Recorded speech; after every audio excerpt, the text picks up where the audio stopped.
तनाव कम करने के लिए गुहार लगा रहा था और बुरी तरह पीटने के बाद इसी मजबूरी में 10 मई की दोपहर को पाकिस्तानी सेना ने हमारे डीजीएमओ को संपर्क किया। And we helped also with trade. I said, come on, we're going to do a lot of trade with you guys. Let's stop it. Let's stop it. If you stop it, we're doing trade. If you don't stop it, we're not going to do any trade. And all of a sudden they said, I think we're going to stop. नमस्कार, मैं रवीश कुमार। क्या Trump ने चेतावनी देकर cease fire कराया? Trump ने तो यही कहा है कि उन्होंने व्यापार की धमकी देकर टकराव रुकवा दी। मैंने धमकाया, मैंने रुकवाया और दोनों मान गए, ट्रंप ने कहा है। गजब की उनकी टाइमिंग थी। सुबह से भारत में खबर चल रही थी कि 12 मई की रात 8 बजे प्रधानमंत्री मोदी का राष्ट्र के नाम संबोधन होगा, लेकिन ठीक उनके संबोधन से पहले ट्रंप का संबोधन शुरू हो जाता है। थी तो उनकी प्रेस कॉन्फ्रेंस, लेकिन ट्रंप भी लिखा हुआ भाषण पढ़ रहे थे संबोधन की तरह। 13 मई के अखबारों में आप देखिएगा, एक तरफ प्रधानमंत्री मोदी का बयान होगा कि पाकिस्तान को धूल चटा दी, और दूसरी तरफ ट्रंप का बयान होना चाहिए कि मैंने धमकाकर टकराव रुकवा दिया। दोनों देशों को व्यापार की धमकी दी, तब जाकर रुक गए। जैसे ही प्रधानमंत्री मोदी का संबोधन समाप्त हुआ, गोदी चैनलों पर धूल चटा दी को लेकर तूफान मचने लगा। क्या आपको गोदी मीडिया प्रधानमंत्री नरेंद्र मोदी के भाषण को और ट्रंप के दावों को एक साथ रखकर दिखाएगा कि एक ही दिन दुनिया के 2 मुल्कों के प्रमुख एक ही घटना को लेकर एक ही घंटे के भीतर कितनी अलग अलग बातें कर रहे हैं? हम अपने वीडियो में प्रधानमंत्री मोदी के संबोधन और ट्रंप के संबोधन दोनों को शामिल करते हुए बात कर रहे हैं।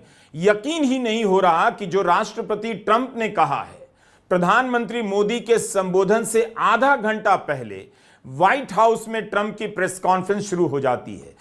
इस प्रेस कॉन्फ्रेंस में जिस तरह से ट्रंप वॉर रुकवाने की बात करते हैं, वे वॉर रुकवाने वाले नए पापा बन जाते हैं। प्रेस कॉन्फ्रेंस सुनने के बाद लगा कि प्रधानमंत्री मोदी अपने संबोधन में अमेरिका को लेकर कुछ तो टिप्पणी करेंगे, लेकिन उन्होंने अमेरिका का नाम तक नहीं लिया। अब आप बताइए, भारत के प्रधानमंत्री अपने संबोधन में अमेरिका का नाम तक नहीं लेते और ट्रंप अमेरिका का नाम लेते हैं कि अमेरिका ने ट्रेड का हवाला देकर भारत और पाकिस्तान के बीच टकराव रुकवा दी।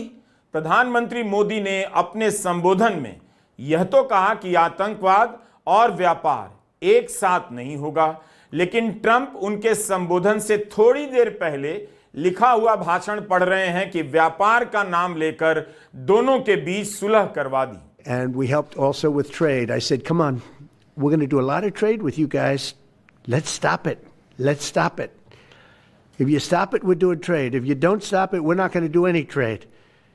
People have never really used trade the way I used it. That I can tell you. And all of a sudden they said, I think we're going to stop.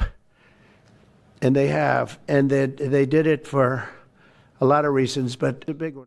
तो सुना आपने राष्ट्रपति ट्रंप क्या कह रहे हैं? व्यापार के कारण हमला रुका।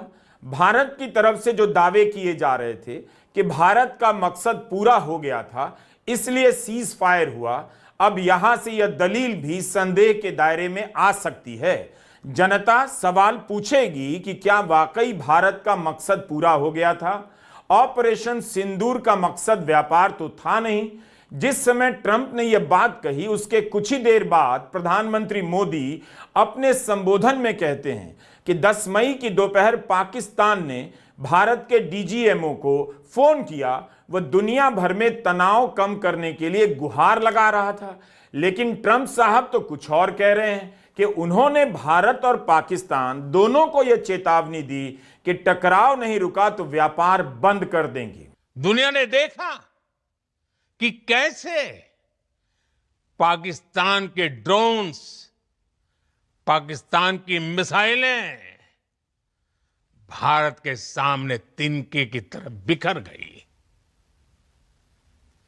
भारत के सशक्त एयर डिफेंस सिस्टम ने उन्हें आसमान में ही नष्ट कर दिया।